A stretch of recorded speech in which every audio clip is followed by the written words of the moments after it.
আয়নের আকার নিয়ে ক্লাসটা করব। দেখো এখানে অনেকগুলো আয়ন দেওয়া আছে, তো এই আয়নগুলোর মধ্যে কোনটার আকার বড় এটাই আমরা বের করব। এর জন্য ফার্স্টে যে কাজটা হলো তা হলো যে আয়নগুলোর প্রোটন সংখ্যা কত এবং ইলেকট্রন সংখ্যা কত এটা আমাদেরকে বের করতে হবে। তাহলে লক্ষ্য করো, প্রথমে লেখা আছে নাইট্রোজেন আয়ন। তোমরা জানো নাইট্রোজেনের পারমাণবিক সংখ্যা হলো 7, ইলেকট্রন সংখ্যা যেহেতু এখানে 3 মাইনাস দেওয়া আছে, মাথায় রাখবা মাইনাস দেওয়া থাকলে প্রোটন সংখ্যার সাথে প্লাস, আর যদি প্লাস দেওয়া থাকে তাহলে প্রোটন সংখ্যার সাথে মাইনাস করতে হয়, বিয়োগ করতে হয়। লক্ষ্য করো, দেখো নাইট্রোজেনের উপর 3 মাইনাস, তার মানে আমরা যখন ইলেকট্রন সংখ্যা লিখবো যেহেতু এটা মাইনাস দেওয়া আছে তাহলে প্রোটন সংখ্যার সাথে 3 যোগ করতে হবে, তাহলে ইলেকট্রন সংখ্যা হবে 10। লক্ষ্য করো অক্সিজেন, এটা 8 নাম্বার মৌল, তার মানে পারমাণবিক সংখ্যা বা প্রোটন সংখ্যা 8, যেহেতু 2 মাইনাস দেওয়া এর জন্য ইলেকট্রন সংখ্যা হলো 10।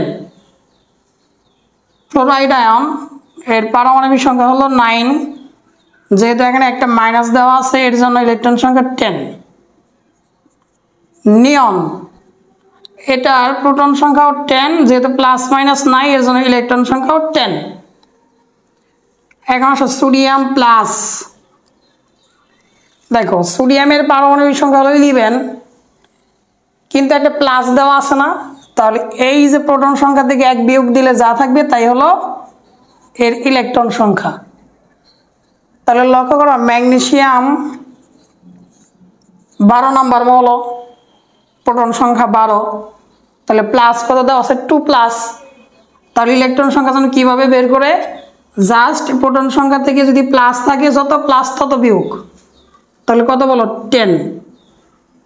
অ্যালুমিনিয়াম 3 প্লাসের মধ্যে লক্ষ্য করো তো অ্যালুমিনিয়ামের 13, তাহলে এটা লক্ষ্য করছে আমাদের টোটাল ইলেকট্রন সংখ্যা কত হবে 10।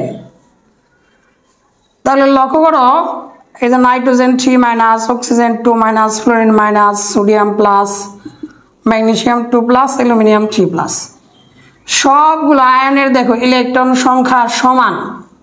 ইলেকট্রন সংখ্যা কি বলো সমান, এটাকে বলা হয় আইসো ইলেকট্রন, মানে ইলেকট্রনগুলো সমান। তাহলে আইসো ইলেকট্রনের ক্ষেত্রে জাস্ট দুটা শর্ত মাথায় রাখলেই এগুলা কেল্লাফতে তুমি 100-এ 100 পারবা। কিভাবে? যদি আইসো ইলেকট্রন যে আয়নগুলো আছে সেগুলোর যদি প্রোটন সংখ্যা যার কম তার আকার বড়, তাহলে লক্ষ্য করে দেখো এগুলার মধ্যে সবগুলা ইলেকট্রন সংখ্যা কিন্তু সমান, এর জন্য আইসো ইলেকট্রন বা আইসো ইলেকট্রনিক আয়ন। তাহলে দেখো তো আমাদের হিসাব নিকাশ হবে কি দিয়া, প্রোটন সংখ্যা দ্বারা। তাহলে এখানে লক্ষ্য করো এইখানে এই যে আয়নটা আছে নাইট্রোজেন আয়ন, এর প্রোটন সংখ্যা হলো 7, এর জন্য প্রোটন সংখ্যা কম হলে ভাইয়া কি হয় বলতো, আকার বড় হয়, তার মানে এটা হলো সবচেয়ে বড়। তাহলে লক্ষ্য করো অ্যালুমিনিয়ামের দেখছে টোটাল প্রোটন সংখ্যা কত 13 আর ইলেকট্রন সংখ্যা কত 10, তাহলে প্রোটন সংখ্যা বেশি হলে আকার কি হয় ছোট। তাহলে এই আয়নগুলোর মধ্যে সবচেয়ে ছোট কে বলতো, অ্যালুমিনিয়াম 3 প্লাস। এটার মূল ফ্যাক্টরটা কি? মূল ফ্যাক্টরটা হলো দেখো এই যে একটা পরমাণুর যে নিউক্লিয়াস মানে যে প্রোটন সংখ্যা, যে শক্তি স্তরে যে ইলেকট্রন এটাকে সব সময় টানতে থাকে, আকর্ষণ করে। কি করে বলতো, আকর্ষণ করে। তাহলে যে কেন্দ্রের যে প্রোটন এটা শক্তি স্তরে ইলেকট্রনকে আকর্ষণ করে, যত আকর্ষণ বাড়বে পরমাণুর আকার তত ছোট হবে, আকর্ষণ বাড়লে আকার কি হয় বলো ছোট হয়। তাহলে দেখো এই আকর্ষণটা বাড়ায় কি, প্রোটন সংখ্যা বাড়ায়। তাহলে যত বেশি প্রোটন তত বেশি আকর্ষণ, আর যত বেশি আকর্ষণ তত বেশি ছোট। এর জন্য এই আলোচনা থেকে আমরা বলতে পারি যেহেতু নাইট্রোজেন আয়নের আকার প্রোটন সংখ্যা কম কিন্তু ইলেকট্রন সংখ্যা 10টা, এর জন্য এটার আকর্ষণটা তুলনামূলকভাবে হবে একটুটা কম, এর জন্য হলো এটা সবচেয়ে বড়। আর যেহেতু প্রোটন সংখ্যা 13টা আর ইলেকট্রন সংখ্যা 10টা, এর জন্য এটার আকর্ষণটা হবে একটু বেশি, আর বেশি থাকার কারণে এটার আকার সবচেয়ে ছোট। তাহলে যদি আমি আকারের ক্রমগুলা লিখি তাহলে কি হয় দেখো তো, সবচেয়ে বড় হলো নাইট্রোজেন আয়ন, তারপরে কি বলো অক্সিজেন আয়ন, তারপরে কি ফ্লোরিন আয়ন, নিয়ন, সোডিয়াম প্লাস, ম্যাগনেসিয়াম 2+, অ্যালুমিনিয়াম 3+।